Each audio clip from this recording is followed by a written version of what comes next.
Hello friends, welcome to my channel Saishika entertainment vlogs. कैसे हो आप सब लोग? उम्मीद है आप सब लोग बहुत ही ज़्यादा अच्छे से होंगे।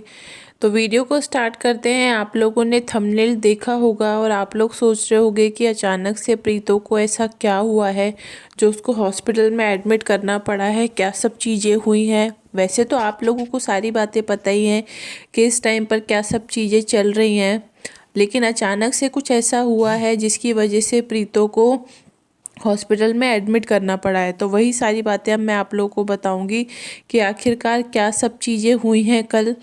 तो वीडियो को स्टार्ट करने से पहले आप लोगों में से जो लोग भी नए हैं मेरे चैनल पर, तो आप लोग चैनल को सब्सक्राइब करो, वीडियो को लाइक करो और ज़्यादा से ज़्यादा शेयर करो। तो अगर आप लोगों ने, जिन लोगों ने कल का प्रीतो का व्लॉग देखा होगा, वो लोग समझ रहे होंगे कि आखिरकार क्या बात हुई थी।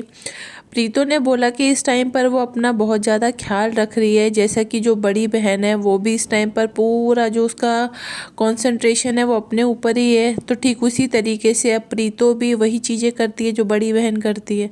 तो प्रीतो भी इस टाइम पर क्या कर रही है, वही सब चीज़ें कर रही है। खाना अच्छे से खाना, अपना ध्यान रखना, खुश रहना, टेंशन नहीं लेना, तो वही सारी चीज़ें अभी दोनों तरफ चल रही हैं। लेकिन इन सब चीज़ों के बावजूद भी प्रीतो ने बोला कि कल अचानक से जब वो फ़ोन में कुछ कर रही थी तो उसको अजीब सा फील हुआ, यानी कि घबराहट सी हुई, चक्कर से आने लगे, यानी कि उसको कुछ अजीब सा फील हो रहा था।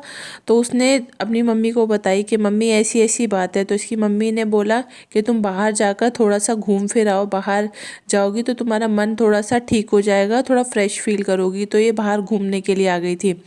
लेकिन रात अचानक से फिर से बताया जा रहा है कि इसकी तबीयत काफ़ी ज़्यादा ख़राब हो गई थी। इसको पता नहीं अजीब सा चक्कर, घबराहट जैसी प्रॉब्लम हो रही थी, जिसकी वजह से इसको हॉस्पिटल में ले जाना पड़ा। इसकी तबीयत काफ़ी ज़्यादा ख़राब हो गई थी। तो ये सारी बातें अभी सामने निकल के आ रही हैं। और दूसरी बात, अभी हम लोगों को पता है कि जिस तरीके का इन्होंने घर का माहौल बना रखा है, यानी कि दोनों ही बहनों ने, अगर बात प्रीतो की करें तो प्रीतो की लाइफ में तो ऑलरेडी पहले से ही बहुत सारी प्रॉब्लम्स चल रही थी। नन्नू की तरफ से, ससुराल वालों की तरफ से जिस तरीके से ये बोलती है कि ये लोग मुझे परेशान करते थे, ऐसा होता था, मैं परेशान रहती थी ससुराल में, मुझे खाने के लिए नहीं देते थे, मुझे बाहर नहीं जाने देते थे, लड़ाई झगड़े होते थे। जबकि ऐसी कोई बातें थी भी नहीं, छोटी मोटी बातें होती हैं घर में, लेकिन इसका मतलब ये भी नहीं था कि ये बहुत ही ज़्यादा वहाँ पर परेशान थी। क्योंकि शादी के बाद के भी जो इन लोगों के व्लॉग्स आते थे वो आप लोगों ने भी देखे होंगे, मैंने भी देखे हैं। इस तरीके की चीज़ें कोई भी नज़र नहीं आती थी कि ये बहुत ज़्यादा परेशान है। अब वो बात अलग आ जाती है कि जिसको रहना ही नहीं है, जिसको रिश्ता चलाना ही नहीं है, तो वो तो कुछ भी बोल सकता है, वो बात अलग हो जाती है। तो प्रीतो के साथ भी ये हुआ है कि इसने अच्छा भला सब चीज़ें ठीक होने के बावजूद अपना बसा बसाया जो इसका घर था, जो इसके रिश्ते थे, इसने सारे खराब कर लिए। और कुछ लोगों की बातों में आकर इसने ये सब चीज़ें की हैं। अब ये उसको बात को अभी भी मानने के लिए तैयार नहीं होती कि इसने लोगों के बहकावे में आके अपनी लाइफ ख़राब की है। इसको ये लगता है कि नहीं, मैंने जो किया वो ठीक किया। और इसको आज भी अपना पति यानी कि नन्नू और उसके घर वाले सारे लोग गलत लगते हैं। इसको आज भी इस चीज़ का फील नहीं होता कि नहीं, मैंने अपनी लाइफ की बहुत बड़ी गलती की, मैं लोगों की बातों में आ गई, और जिन लोगों की बातों में मैं आई आज उन लोगों ने ही मेरा साथ छोड़ दिया और मैं कहीं ना कहीं अकेली रह गई। क्योंकि अगर ये उस टाइम पर अच्छे से सब चीज़ों को संभालती तो ऐसी कोई दिक्कत नहीं थी। आज ये बढ़िया अपने ससुराल में रह रही होती और जो बच्चा है उस बच्चे को भी उसके बाप का प्यार मिल रहा होता। लेकिन प्रीतो की सारी गलतियों की सजा ये तो खुद भुगत ही रही है। ऐसा नहीं है कि ये नहीं भुगत रही, ये खुद भी भुगत रही है और साथ साथ कहीं ना कहीं बच्चा भी भुगत रहा है। अभी छोटा है, वो चीज़ों को समझ नहीं पा रहा, लेकिन अब धीरे धीरे करके, जैसे जैसे आप लोग भी देखते होगे, भले ही वो वीडियोज़ में प्रीतो बच्चे को नहीं दिखाती, लेकिन बच्चे के बोलने की आवाज़ें आती रहती हैं। अब वो बोलना भी सीख गया है, काफ़ी सारी चीज़ों को समझना भी सीख गया है।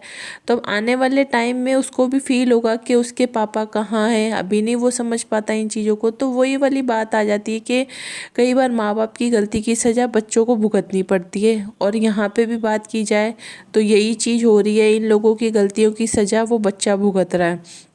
तो प्रीतो को अभी भी इन चीज़ों का एहसास नहीं होता, इसको अभी भी ये चीज़ नहीं लगती कि आज भी मेरी लाइफ ख़राब हो चुकी है। वैसे देखा जाए तो काफ़ी हद तक तो ख़राब हो चुकी है इसकी लाइफ, लेकिन आज भी एक मौका है, 1% चांस है कि ये अपनी लाइफ को ठीक कर सकती है।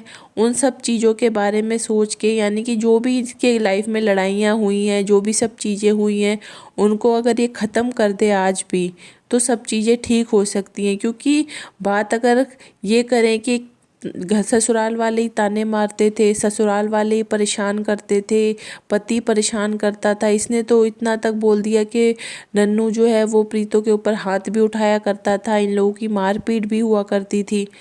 तो मैं एक बात ये प्रीतो से पूछना चाहती हूँ कि अभी तुम मायके में रह रही हो, तो क्या मायके में तुम्हारे घर वाले कभी तुम्हें कोई बात नहीं बोलते?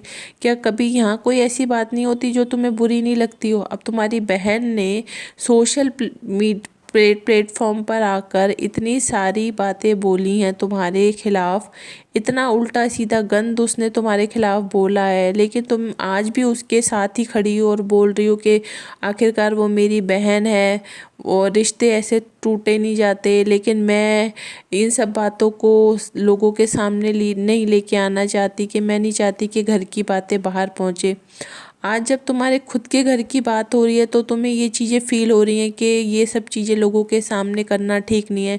लेकिन जब बात तुम्हारे ससुराल वालों की थी, जब तुम्हारे पति की बात थी, तब तो तुमने कभी भी नहीं ये सोचा कि मैं इन सब बातों को बाहर ना लेकर आऊँ। तब तो तुमने लाइव किया था, लाइव में तुमने सारी चीज़ें बोली थी कि मेरे पति ने और ससुराल वालों ने मेरे साथ इस तरीके का व्यवहार किया। तब तुम्हें नहीं लगा था कि घर की इज्जत घर के अंदर ही रहनी चाहिए, क्योंकि 4 लोगों तक जब बात पहुंचेगी तो उसमें बदनामी उनकी तो होगी, साथ में तुम्हारी भी होगी। ये बात तुम्हें तब समझ में नहीं आई थी, लेकिन अगर आज बात मायके वालों की हो रही है तो तुम्हें ये सारी चीज़ें बहुत अच्छे से समझ में आ रही है। तो ये पार्शियलिटी तुमने खुद ने की है।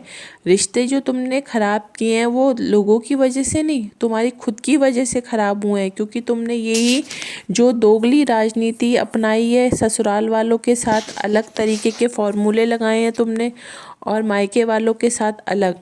तो इन्हीं चीज़ों की वजह से तो सारी प्रॉब्लम्स क्रिएट हुई हैं। क्योंकि अगर तुमने ससुराल वालों को भी अपने मन से अपनाया होता, उनकी भी कुछ चीज़ों को अगर तुमने इग्नोर किया होता और ये सोचा होता कि नहीं इन लोगों के साथ मुझे ज़िंदगी भर रहना है, तो आज सारी चीज़ें अच्छी होती और तुम बढ़िया से अपने ससुराल में रह रही होती।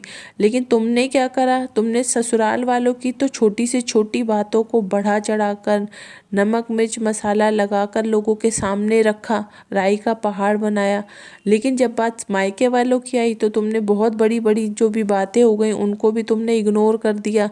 तुमने इस तरीके से कर दिया जैसे कोई बात ही नहीं हुई। क्योंकि अगर बात बड़ी बहन की करें तो बड़ी बहन से भी बताया जा रहा है कि तुम्हारी काफ़ी ज़्यादा भी लड़ाई झगड़े हुए थे। लेकिन अब तुम्हारा कहना ये है कि कोई बात नहीं, हर भाई बहन के बीच में लड़ाई झगड़े होते हैं और मनमुटाव होता है, लेकिन इसका मतलब ये नहीं है कि रिश्ते तोड़े जाते हैं। वो पहले भी मेरी बहन थी और आज भी मेरी बहन है और हमेशा रहेगी। वो भले ही मेरे बारे में कुछ भी बोले, लेकिन मैं उसके खिलाफ कुछ भी नहीं बोलूँगी। तो इस तरीके की बातें अगर जो तुम अपने बहन के लिए और मायके वालों के लिए बोल रही हो, तो अगर तुमने इसी तरीके की सोच अपने ससुराल वालों के लिए रखी होती तो आज सब चीज़ें बेहतर होती और अच्छे तरीके से तुम बढ़िया रह रही होती और तुम्हारी लाइफ में कोई टेंशन भी नहीं होती, तुम बहुत खुश होती।